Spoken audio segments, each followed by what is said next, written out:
On rentre sur Ouais, le terrain. on rentre sur le terrain. Non, moi, je vais aller sur milieu de jeu, là. Qu'est-ce qui se passe? On rentre sur le terrain, Julien, avec les groupes qui. J'ai malheureusement, je l'ai enregistré, mais je ne l'ai pas trouvé. Tantôt, tu parlais des groupes les plus difficiles. Sur le classement Elo, qui est la méthode de calcul alternative au classement FIFA, il s'avère que le groupe qui est techniquement le plus relevé est donc le groupe G. C'est j'ai trouvé, super, ok, je vais vous le montrer. Bon, ça va rien vous dire vraiment, mais bon, je trouve que ça va un peu dans le sens de la discussion qu'on avait. C'est donc le groupe G qui est celui effectivement avec le Brésil, la Suisse, la Serbie et le Cameroun, qui est donc le groupe le plus relevé. Et je ne sais pas si vous voyez. Non. Encore. Ah, parce que j'étais voilà. Ouais, là on voit. Donc les Elo Ratings nous montrent que finalement, oui, les tirages sont faits pour que ce soit les plus homogènes possible, donc les différences sont pas énormes entre les groupes. Mais ensuite, on a le groupe E qui, si je me trompe pas, était le deuxième le plus relevé, avec le groupe D. Donc et aussi la complexité de ça, c'est que il y a des équipes qui sont pas encore qualifiées et ça changerait quand même la difficulté d'un groupe, en fonction que si c'est le Pérou, si c'est le Pays de Galles, Costa Rica, Nouvelle-Zélande. Voilà, c'est pas non plus la même chose, mais à date, c'est à ça que ça ressemble pour les groupes les plus difficiles. Je sais pas si ça allait un peu dans vos attentes. Donc là, je répète, G, E et D. Donc G, le groupe E, quand t'as Espagne-Allemagne, c'est bon là. Non, mais moi non. Moi, c'est vraiment le groupe. Tu sais que genre, en termes de Halo rating. Oui, c'est vrai, ouais. C'est vrai que Espagne, Allemagne, t'as 2 anciens champions du monde. Alors qu'on peut dire que l'Allemagne, entre l'Euro et le Mondial, c'est une catastrophe, mais entre les deux, ils se qualifient tout le temps là, puis ils se qualifient de très loin. C'est vraiment bizarre ces histoires où genre, l'Allemagne ça va mal en compétition internationale, mais ils se qualifient quand même, mais facilement aussi. Moi, ce que je trouve bizarre, c'est qu'on donne vraiment beaucoup d'importance, c'est un peu normal, là, à la composition du groupe, mais ce qui est vraiment plus important, c'est à quel point tu es proche d'un autre groupe problématique. Parce que c'est après, là, parce que tu peux t'en tirer dans un groupe, tu n'es pas obligé de finir premier, mais si tu es, à côté d'un groupe très fort et tout de suite en 8e de finale, tu affrontes un top. C'est surtout ça. Là. Il faut que tu sois pas nécessairement dans le bon groupe, mais le groupe qui est bien réparti après dans le tableau. Et encore plus fascinant, quand tu es une nation qui n'est pas nécessairement établie, ou tu n'es pas une nation du pot 1, disons, et tu n'es pas un top 4 du pot 2, c'est l'horaire des matchs. Tu dis, les deux les plus faibles qui se disent, nous, on va battre l'autre qui est plus faible que nous, mais ça pas que les deux sont faibles. Ils se disent, non, on s'en compte dès le début, on s'en compte à la fin, pour se donner une chance, tu vois. Ils disent, si le cas Maroc était dès le début, ils disent, le premier qui gagne, c'est les garanties de passer quasiment. Ou, tu sais, dépendant. Tu dis, par exemple, Argentine-Mexique, peut-être, ça serait bien qu'on se voit après, pas tout de suite. Tu sais, dépendant des horaires. Tu vois. L'horaire aussi peut aider avec la chance ou la malchance du tirage et des pots. Puis, comme tu as dit, Newton, quand tu es trop proche quand tu es dans la branche. En fait, c'est plus les groupes de la mort maintenant, c'est les branches de la mort. Parce que tu es dans la broche de la mort, à droite ou à gauche. Donc, il y a ça aussi que je trouve fascinant. C'est beaucoup de chance aussi. Hein. Les pots, c'est pas de la chance, c'est les résultats avec les rankings, tout ça. Mais il y a un peu de magie là et de boules qui vibrent de temps en temps. Wow. Est-ce qu'il y a un groupe, vous, qui retenait votre attention de façon un peu plus particulière, Julien? Moi, j'avais bien sûr le groupe du Canada. Je pense que c'est pour moi le plus relevé. Mais j'ai écouté ce week-end aussi Marc Dos Santos qui était invité avec Olivier Brett juste avant le match, et il parlait de ce groupe du Portugal, Uruguay, Ghana, Corée du Sud. Et effectivement, c'est vrai que la Corée du Sud n'est pas un football que je regarde, mais il semblait dire que, alors l'Uruguay je connais, c'est très, très rugueux, puis il y a toujours des talents dans ces équipes sud-américaines. Le Ghana, qui, en tout cas, est en train aussi, j'ai vu quelques articles passer, d'aller vers ces binationaux pour éventuellement refaire une équipe. Je sais que Callum Hudson-Odoi, le joueur de Chelsea, a donné son accord. Et je crois qu'il y a 2 autres joueurs qui sont Ouais. aussi peut-être sous le coup de C'était venir. avant le tirage au sort. Et même les barrages, d'ailleurs, pour Oui. Hudson-Odoi. Parce Non, que... j'ai pas dit qu'ils sont réveillés maintenant. J'ai juste dit que. Oui, non, mais parce qu'il y en a clairement qui se réveillent maintenant. Donc, comme si je voulais juste faire la distinction, parce que lui, il n'était pas encore éligible à le faire. Mais oui, Donc, ça. c'est ça, il y a 2-3 internationaux qui peuvent arriver dans ce groupe Oui, du Ghana. le grand frère Williams, Oui, Inaki Williams. Inaki. Nico, lui, il est espoir espagnol et il y a de grandes chances qu'il soit dans le programme espagnol, peut-être pas cette Coupe du Monde-là, mais la prochaine. Donc, lui, je pense pas que la question se pose. Puis, il y a peut-être le plus petit ailier du côté C'est Lookman, non? de Brighton, il me semble. Les Seagulls, comme ceux qui jouent en bleu en Angleterre. J'ai oublié son nom. Et il y en a un autre joueur assez intéressant ghanéen. Donc oui, effectivement, tu as raison. Mais après, bon. Commentaire très général sur les barrages en zone Afrique. Merde. Oui, bon, déjà, ce genre comme ça, voilà, ça c'est dit. Je mets pas des mots dans ta bouche, excuse-moi, c'était mon opinion à moi. Sauf Benzaza. Mais voilà. C'est pas forcément les meilleures équipes dans la production sur une tendance plus long terme, on va dire. C'est pas forcément les meilleures équipes. Après, ils ont fait ce qu'il fallait faire pour se qualifier. Crédit à eux, pas de problème. Mais je te dirais que sur les 2 dernières années, en termes de performance et c'est pas forcément les 5 meilleures équipes africaines qui sont à la Coupe du Monde. Donc voilà. Et le Ghana fait partie de ces équipes-là qui vraiment ils sont passés genre ouf. Si on regarde leur CAN, voilà. Donc un peu comme l'Uruguay, c'est pas fameux. Ouais, l'Uruguay, genre, leur niveau clairement descend à chaque mondial, mais ils sont tout le temps là. Mais le groupe H, oui, t'as raison, c'est un groupe intéressant. Moi, je vous laisse faire le tour, Nilton et Sofiane, un groupe qui retient votre attention. Ben déjà, le H, ça va être le fun de voir le dernier match de groupe entre le Ghana et l'Uruguay. J'espère que Suarez, il ne sera pas obligé de la jouer, cette game-là. Parce que, ouh là là là là, ça il risque d'avoir... Mais j'ai hâte de voir comment les Américains vont... Il y a beaucoup de pression sur le groupe B. Parce que...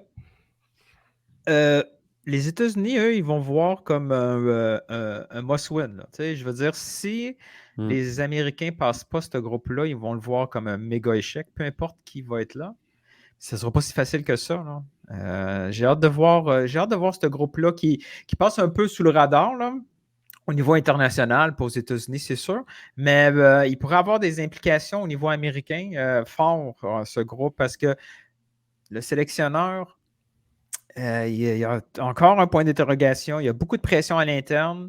Il y a une jeune génération qui se retrouve dans les plus gros clubs du monde, mais qui tarde collectivement à amener la sélection à un autre niveau. Auparavant, les Américains réussissaient au niveau international, malgré le fait que leurs vétérans étaient dans des clubs de deuxième ordre, mettons. Là, ils sont dans les tops. Il n'y a pas de raison. Là. Donc ça, au niveau pression, j'ai hâte de voir en termes de comment clash, ça va se dérouler. C'est aussi le clash de médias qui sont vraiment hyper nationalistes et hyper tendance à surcoter rapidement. Là. J'ai vu les headlines clickbait anglais déjà. C'est déjà le groupe le plus facile qui a jamais existé. L'Iran, playoff. Ils disent même ah non, on préfère il y a j'ai vu sur Sky Sport et d'autres là, qui parlent à la télé, à la radio, qui disaient que l'équipe la plus difficile viendra du playoff. Imagine les États-Unis, l'Iran, genre, ah bon? Ok. Ben surtout, ça c'est le pacte avec les Pays de Galles et l'Ukraine, oui. c'est ça, hein? Oui, ils disent déjà pour eux, genre, l'équipe la plus dure, ça va faire des playoffs. Ils ont peut-être raison, mais il y avait un ton d'arrogance hallucinant. Les Américains, clairement, ont un complexe par rapport à l'Angleterre. C'est difficile de juger l'Iran. Je veux dire, non, mais ils ont quand même quelques joueurs qui jouent là, dans des bons clubs. Là, mais... Oui, exact. Je ne suis pas pour les sous-estimer. Je vais juste dire que c'est difficile de les juger. Donc mais il y a clairement un match dans le match entre les médias américains et les médias anglais parce que des deux côtés, il y en a une très, très, très haute estime de l'équipe nationale. Je te garantis, il y a un média ou deux américains énormes vont dire dans pas longtemps Et les États-Unis étaient meilleure équipe que l'Angleterre. Ça va Ah, mais je pense que, venir. franchement, on ne s'est pas intéressé à ça, mais je pense que si on regarde ce qui s'est dit, ça s'est déjà dit déjà là. J'en suis persuadé. On ira faire Ils ont oublié ce qu'ils ont fait, les Anglais, il y a pas on si ira longtemps faire que ça. un tour sur le compte d'Alexis Lalas, Ah ouais, mais lui, c'est ça. comme j'en suis Christophe, certain que... t'as dit quel groupe, toi? Moi, j'ai pas choisi, mais T'as pas choisi bah, celui qui m'intrigue, c'est le C. Je dis pas que c'est le plus fort, mais il m'intrigue beaucoup. Je pense qu'il va être intéressant. Argentine, Arabie Saoudite, Mexique, Pologne. Il m'intéresse, il m'intrigue. Genre, c'est vraiment des équipes différentes, Ah ouais, vraiment pour le qui coup. se connaissent pas. Ben, Mexique, Argentine, ça se c'est connaît pas bon. mal, là, Ouais. non? Avec Oui, Tata. mais oui, il y a une histoire de Mexique et Argentine, mais je me dis, genre, le Mexique n'est pas le même Mexique. L'Argentine, on se dit, l'Argentine va gagner, la Messi va marcher, est-ce que Messi va tout donner? On ne sait pas. La Pologne, ils sont beaux, ils ont des beaux maillots. Lewandowski, est-ce qu'il la Pologne, c'est comme l'Allemagne. Au début, Les maillots de template Puma, la Pologne, non? non, c'est dégueulasse là en général, mais ils sont tout le temps beaux gosses, là, le rouge et le blanc dans une compétition. Puis c'est tout le temps, ça commence bien au début du match. On pense que c'est l'Allemagne, en fait, ils sont nuls. Puis boum, Lewandowski fait tout, puis ils font rien. C'est tout le temps la même chose. L'Arabie Saoudite, c'est intriguant parce que moi, avec Renard, je suis tout le temps là. Je dis où est-ce qu'il va. Je m'intéresse beaucoup où est-ce qu'il va. Puis si j'ai de l'argent à mettre, peut-être je vais vérifier l'Arabie Saoudite. Je trouve ça intriguant comme vraiment une sorte de carte mondiale, là. Oui, Mexique et Argentine, ils ont une histoire. Je pense que l'histoire, le Mexique s'en rappelle, l'Argentine, peut-être ils s'en foutent un peu d'eux. Pour être honnête, là, c'est une rivalité, genre, ça va à un sens. Pour être honnête, ils ont d'autres chats à fouetter, là. No offense à nos fans mexicains, mais l'Argentine, ils pensent à autre chose. C'est comme notre rivalité avec les États-Unis. Oui, c'est genre. Ça va prendre de gagner la prochaine Gold Cup pour qu'ils se disent, OK, il y a une rivalité aussi dans ce sens-là de la frontière. Puis il faut leur faire mal, ouais. Mais moi, le groupe C m'intrigue, je trouve assez intéressant. Ok. Et toi, Sid? Mon côté, c'est le groupe A qui m'intéresse, qui m'intrigue, on va dire, comme, le plus. Je trouve que c'est des équipes qui sont assez homogènes avec l'espèce de facteur X Qatar dont on ne sait pas du tout de quel bois il se chauffe, même si ça fait 6 ans qu'il se prépare pour cette compétition au travers du programme Aspire. Mais c'est toujours compliqué. Hein, tu as un pays de 2,5 millions d'habitants, 90% d'expatriés. La démographie est quand même un gros facteur aussi de la réussite des équipes. Mais après, ouais, Équateur qui sont partis complètement en fanfare dans la zone CONMEBOL. Bon, les 4 derniers matchs, je pense que c'est 4 défaites, Julien, je pense, du côté de l'Équateur. Mais bon, ils étaient déjà qualifiés pas mal. Ouais. Donc, assez intéressant, intriguant. Ils sont vraiment partis prendre une place à des équipes peut-être un peu plus habituées. Donc, on sait que la Colombie est éliminée, n'est pas au mondial, notamment. Le Sénégal, qui est le porte-étendard de l'Afrique, qui est aujourd'hui la meilleure équipe africaine, champion d'Afrique en titre.